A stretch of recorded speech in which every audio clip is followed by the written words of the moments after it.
क्या एआई हमें इस धरती से रिप्लेस कर देगी? 1 अक्टूबर 2010 को एक फिल्म रिलीज होती है, रोबोट। हेलो वर्ल्ड, मैं एक रोबोट।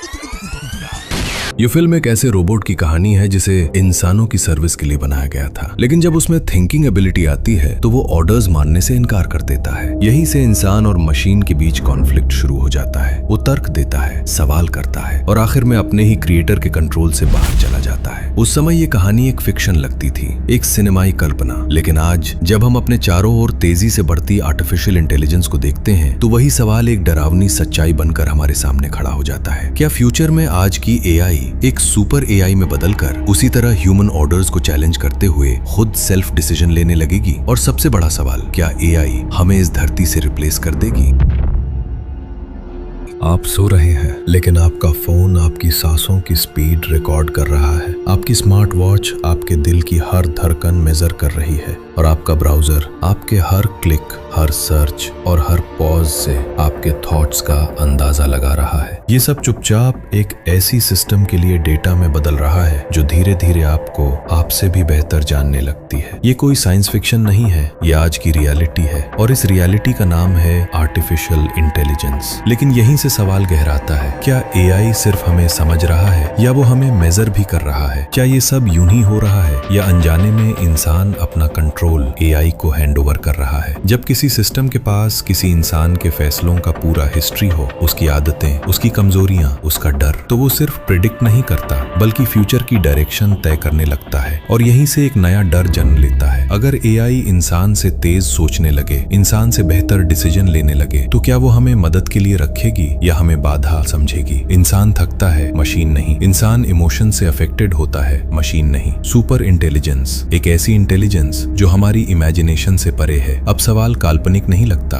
अगर ऐसी इंटेलिजेंस पैदा हो गई तो क्या वो इंसानों को पृथ्वी का शासक मानेगी या खुद को इंसानों से ऊपर समझने लगेगी और इंसान सुपर एआई के अधीन हो जाएगा? दुनिया की सबसे ताकतवर कंपनियां ओपन एआई, गूगल और माइक्रोसॉफ्ट आज ऐसी मशीनें बना रही हैं जो अब सिर्फ कैलकुलेशन तक सीमित नहीं रही। ये मशीनें पैटर्न पहचानती हैं, लैंग्वेज समझती हैं और धीरे धीरे इंसानी इमोशंस की नकल करना भी सीख चुकी हैं। ये सिस्टम हमारे शब्दों के पीछे छिपे इरादों को पकड़ लेते हैं, हमारी पसंद का अंदाजा लगाते हैं और हमारी आदतों के बेस पर ये तय करने लगते हैं कि हम आगे क्या करने वाले हैं। जियोफ्री हिंटन, जिन्हें दुनिया एआई का गॉडफादर कहती है, we did was we designed the learning algorithm. That's a bit like designing the principle of evolution. But when this learning algorithm then interacts with data, it produces complicated neural network, but we don't really understand exactly how they do those things. Geoffrey Hinton ने चेतावनी दी है, हम ऐसी systems बना रहे हैं जिनकी सोच को एक दिन हम पूरी तरह समझ भी नहीं पाएंगे। ये सिर्फ डराने वाली बात नहीं है। रिसर्च पेपर्स, चेतावनी रिपोर्ट्स और लैब के दृश्य यही दिखाते हैं। आज की एआई अब सिर्फ कोई साधारण टूल नहीं रही, ये अब एक ऐसी सिस्टम बन चुकी है जो खुद सीख सकती है, खुद को लगातार बेहतर बना सकती है और जिसकी सोच अब इंसानों की समझ से बहुत आगे जा सकती है। इसलिए अब सवाल ये नहीं है कि एआई कितनी पावरफुल होगी, असली सवाल ये है, जब इसकी इंटेलिजेंस इंसानों की समझ से आगे निकल जाएगी